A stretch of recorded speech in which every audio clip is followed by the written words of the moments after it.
kadar eşkimiz ey gül belə pünhan olacak.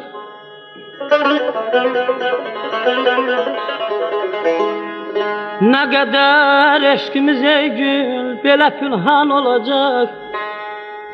Aşikar eylemeyince yüreğim kan olacak. Ey.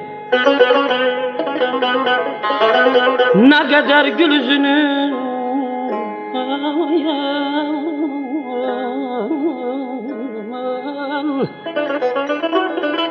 ne kadar gül yüzünün hasretini aşık çeksin. Ne zaman vəslə yetməyə imkan olacaq. Səxavət Əmirxan oğlu Məmmədov 1953-cü il oktyabr ayının 23-də Ağdam rayonunun Abdal Gülablı kəndində anadan olub. Uşaq vaxtından qarmonda ifa etməyi bacarırdı, ancaq toylara getməyə utanırdı. Asəf Zeynallı adına musiqi texnikumunda təhsil alır. Orada ustad xanəndə xalq artisti Hacı Baba Hüseynovdan muğamı mükəmməl səviyyədə öyrənir. Bu ərəfələrdə Səxavəti əsgər aparırlar. Üstündən bir xeyli vaxt keçir. Jurnalistlər Hacı Baba Hüseynovdan ən yaxşı tələbəniz kimdir deyə soruşanda məşhur xanəndə deyir: ən yaxşı tələbəm əsgərlikdədir. Səxavət çox gənc yaşında tanınıb sevilib. İlk dəfə radioda çıxış edir və səhəri gün hamı ondan danışır. Necə deyərlər, bir gecənin içində məşhurlaşır. Bəxt Üzüyü filmindəki qeyri-hadisəsi hər kəsi heyrətə gətirir. Ay, yazıysan yaz, yazmıysan kəlləm atıb yatacam. Ay.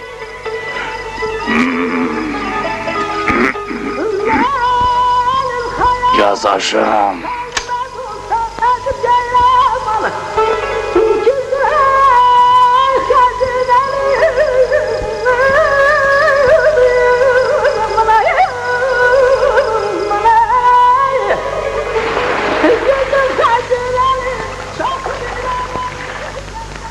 Əfrasiyab Bədəlbəylərinin bəstələdiyi Azad bir quşdur mahnısını elə oxuyub ki, sanki onu elə özü yaradıb.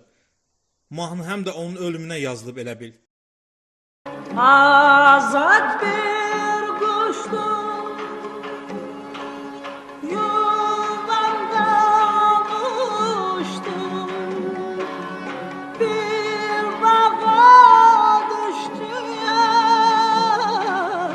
bu genç yaşımda. Bir bağa düştüm bu genç yaşımda. Konsertləri həmişə maraqla qarşılanıb. 5-10 saat fasiləsiz oxuyurdu, yorulmurdu. Bir toyda, məclisdə ona dəfələrlə Mirzə Hüseyin Seygahı oxudurlar. Səxavət isə hamısını fərqli oxuyurdu. Özü kasıb ailədən olsa da imkansız adamlara əl tutmağı sevərdi. Üstəlik il boyu qazandığı pulu qohum əqrabaya, kasıb-küsuba paylayardı. Bir dəfə isə toydan gələndə qazandığı pulların hamısını maşının pəncərəsindən ehtiyacı olan adamlara paylayıb. Dostu Ustad Tərzən Möhlət Müslümov danışır ki, Səxavət toyunda bəy hamamına bizə gəlmişdi. Yedik içdi, Səxavət mənə dedi ki, tarı gətir çal, eynimiz açılsın. Mən tar çaldım, o oxudu. Necə bizə ruh gəldisə toyu unutduq. Sən demə, gəlini gətiriblər, toy qurtarıb, evdə hamı bəy axtarır. Qohum əqraba axtarış elan edib. Səxavətin atasının birdən ağlına gəlib ki, oğlu bizdə olacaq. Səxavət Məmmədov Azadlıq meydanındakı müstəqillik uğrunda hərəkata qoşulub.